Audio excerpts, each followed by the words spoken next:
শবে বরাতে আল্লাহ তাআলা হিংসুক এবং মুশরিক ছাড়া বাকিদেরকে সাধারণ ক্ষমা ঘোষণা করেন। অতএব সাধারণ ক্ষমার ঘোষণার কথা হাদিসে সাব্যস্ত রয়েছে এবং এ সম্পর্কে আরো অনেকগুলো হাদিস আছে যেগুলো দাঈফ, সবগুলোকে একত্র করলে রাতের ফজিলত সাব্যস্ত হয়।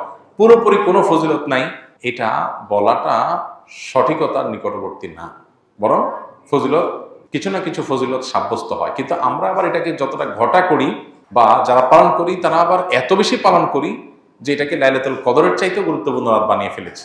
অতএব শবে বরাত বা লাইলাতুল নিসফ মিন শাবান যেটাকে বলছি আমরা শবে বরাত, এটা বাড়াবাড়ি এবং ছাড়াছাড়ির কবলে পড়ে গেছে। কেউ এটা নিয়ে করে বাড়াবাড়ি আর কেউ করে ছাড়াছাড়ি। আমাদের মধ্যম পন্থা অবলম্বন করা দরকার এবং এই রাতকে কেন্দ্র করে যে সমস্ত বেদাত হয়ে থাকে সেই কুসংস্কারগুলো থেকে আমাদের দূরে সরা দরকার। তো আমি ভূমিপল্লীর বাসিন্দা, আমাদের আবাসিক এলাকার এখানে আপনার মতো একজন হুজুর আছেন, এখানে নিয়মিত গান বাজনা চলে। এখানে আপনার শানে ও মসজিদের শানে এগুলো মানায় না।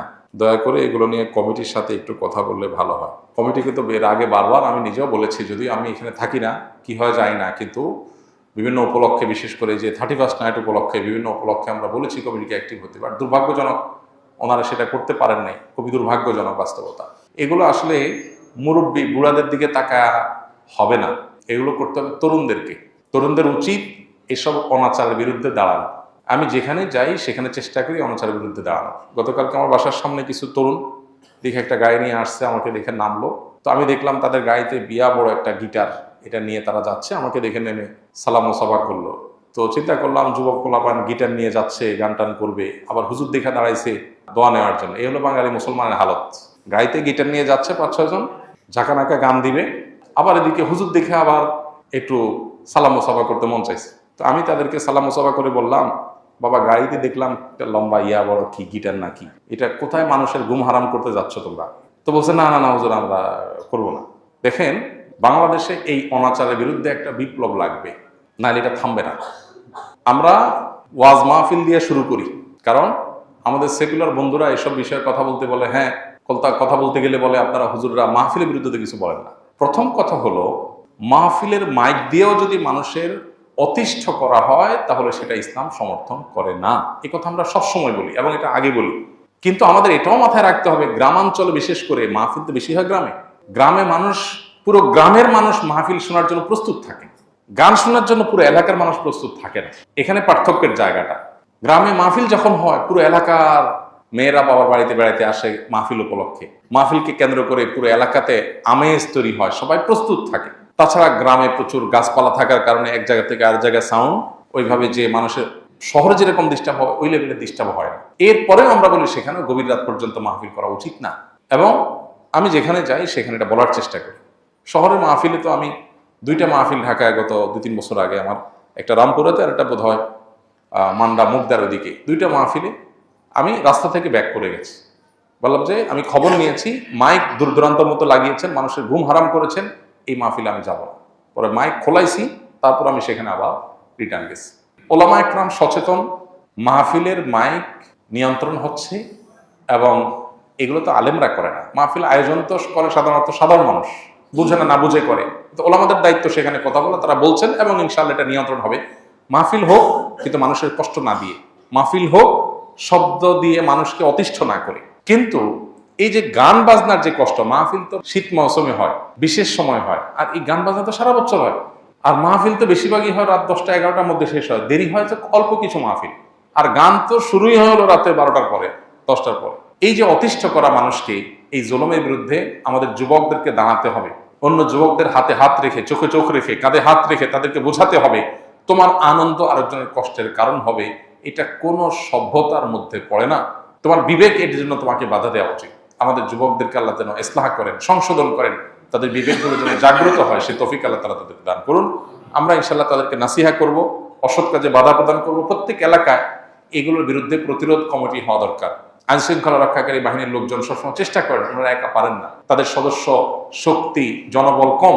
আমরা এলাকা থেকে তরুণরা, এটা কোনো মাস্তানির জন্য না, আইন হাতে তুলে নেওয়ার কথা বলছি না, অন্তত অ্যাওয়ারনেস তৈরি করা, অন্যায় কাজে বাধা দেওয়া, নাহিয়ান মুনকার করা, এটার জন্য এলাকাতে এলাকাতে যুবকদের জাগতে হবে।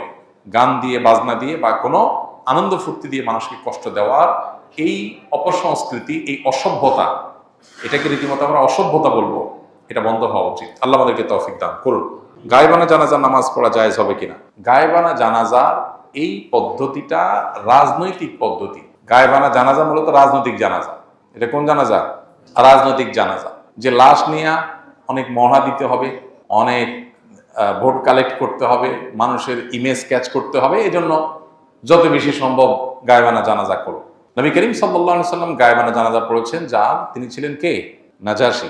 ইথিওপিয়ার নাজাশী ভিলেজ এখনো আছে, ভিলেজ ওই নামেই আছে, নাজাশী ভিলেজ, এবং ওনার কবর ওখানে আছে। আমরা যাওয়ার চেষ্টা করেছিলাম, বাট পাশে যেতে পেরেছি, ওখানে যেতে পারিনি।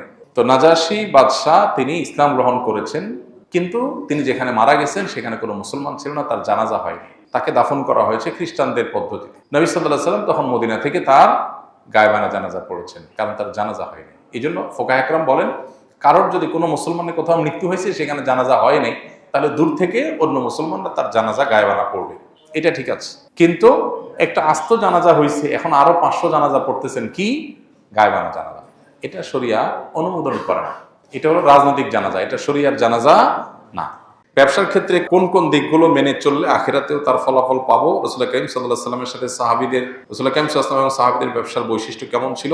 বিশেষ দ্রষ্টব্য, ইন্টার দ্বিতীয় বর্ষের ব্যবসায় শিক্ষা বিভাগের ছাত্র আমি। পরিকল্পনা, উদ্যোক্তা হওয়া।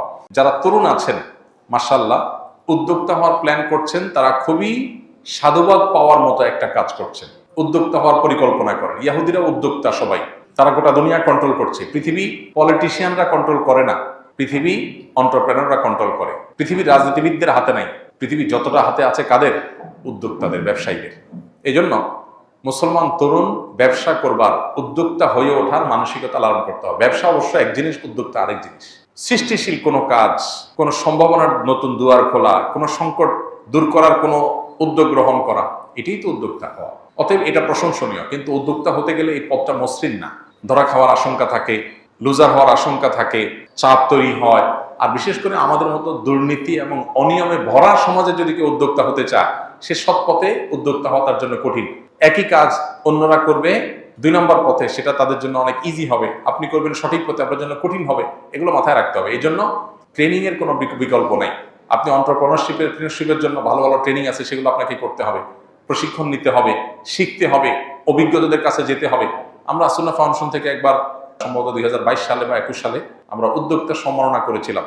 সারা দেশ থেকে অনেকগুলো উদ্যোগকে বেছে নিয়ে যারা দিন পালন করে আবার উদ্যোক্তা হয়ে ওঠার চেষ্টা করছেন, তাদেরকে আমরা অ্যাওয়ার্ড দিয়েছিলাম। আলহামদুলিল্লাহ, আরো অনেকে এটা নিয়ে কাজ করছেন। অতএব যারা এগুলো নিয়ে কাজ করছেন, তাদের সাথে লিঙ্ক হয়ে, তাদের সাথে যোগাযোগ করে, বুঝে শুনে তারপরে পা ফেলেন।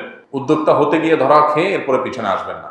একটাই জিনিস, আমানতদারিতা এবং সততার সাথে ব্যবসা করা। আত-তাজিরুস সাদুক মা'আন নাবিয়্যিন ওয়াস সিদ্দিকিন ওয়াশ শুহাদা। যে সমস্ত ব্যবসায়ীরা ব্যবসা করতে গিয়ে সততা এবং আমানতদারিতা, এই দুটো জিনিস মেনটেন করে, আমার দ্বারা কারোর হক নষ্ট হবে না, এটা লক্ষ্য করে যদি কেউ ব্যবসা করে, ইনশাআল্লাহ বিদিনিল্লাহ, সত্য কথা বলে ব্যবসা করে, প্রতারণা না করে, চিটারি বাটপারি না করে, তাহলে সে নবীদের সাথে কিয়ামতের বাজারে উঠবে ইনশাআল্লাহ। সাহাবা ইকরাম এবং নবী সাল্লাল্লাহু আলাইহি ওয়াসাল্লামের ব্যবসার মূল বিষয় ছিল এটা, সততা এবং আমানতদারিতা। সত্যবাদিতা এবং আমানতদারিতা, যেটা হারিয়ে গেছে। এটা করতে গেলে হয়তো অনেক পয়সা হবে না, কিন্তু আপনার ব্যবসাটা ইনশাআল্লাহ বিদিনিল্লাহ দুনিয়া এবং আখিরাতের নাজাতের কারণ হবে, বারাকাল্লাহের কারণ হবে ইনশাআল্লাহ।